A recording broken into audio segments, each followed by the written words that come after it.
Mga kababayan, kami po ay nag-talk to the people ngayong araw na ito upang susugan namin yung una nating nagawa na noong Executive Order number 7 noong nakaraang linggo.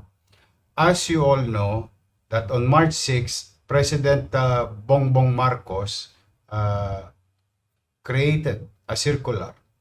At with that circular made by the President, no, ay ang inyong pamahalaang lungsod ay siya namang sumasang-ayon at makikisabay sa panawagan ng Pangulo ng Bansa bilang pamahalaan din.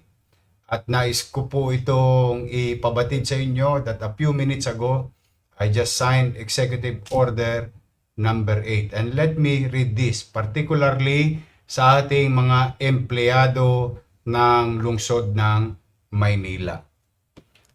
Executive Order number 8, Series of 2026. An order instituting a 4-day work week for departments, offices, bureaus, boards, and instrumentalities of the City Government of Manila, providing for its implementation, monitoring, and exemptions to ensure continuity of essential services.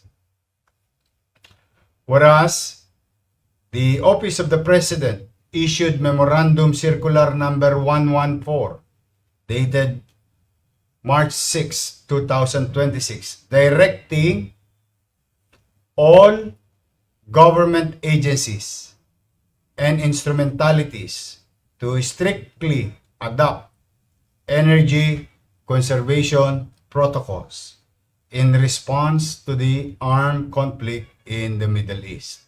Ito pong ginagawa ng lungsod noong Lunes, pagtitipid sa gamit ng gasolina or unnecessary or not important. Ito, ngayon naman po ay pag-a-adjust ng aming pagtatrabaho kung paano kami makatitipid at makiisa sa panawagan ng ating bansa, ng ating Pangulo, at pangangailangan ng pagkakataon sa sitwasyon dulot ng Middle East conflict. Hinikayat din namin ang mga pribadong sektor to come up with such alignment of the national government's goal, local government, at kayo naman sa pribado.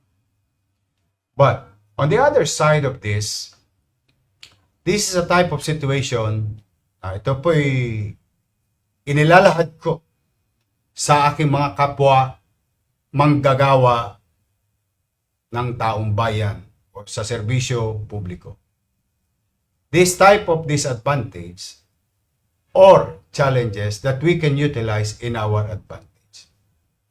While we're going to extend a few hours of our day, but the upside is you will have more time with your family for the long weekend. So on a Friday, you can use it spending time with your family or even rest so that on coming Monday, you'll be fresh, well rested. So there are two things that you can look at it. Problema or at least meron din namang upside. Very challenging days. Again, na nangyayari sa ating bansa, sa ating lungsod, at sa buong mundo. Kaya kailangan po natin na magtulong-tulungan. Kailangan po natin na magkaisa. At kailangan po natin iisa ang landas na tatahakin natin na siya ng pinangunahan ng Pangulo ng Bansa.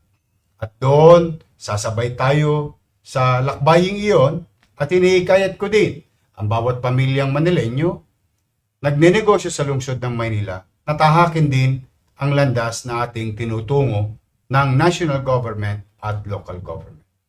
At the end of the day, tayo rin po magkikita sa finals. Wala pong tutulong sa atin, kundi tayo rin namang mga kapwa Pilipino at tayong mga Manileño. So, mga barangay officials, I hope you can come up also with the same directives with regard to your barangayan activities.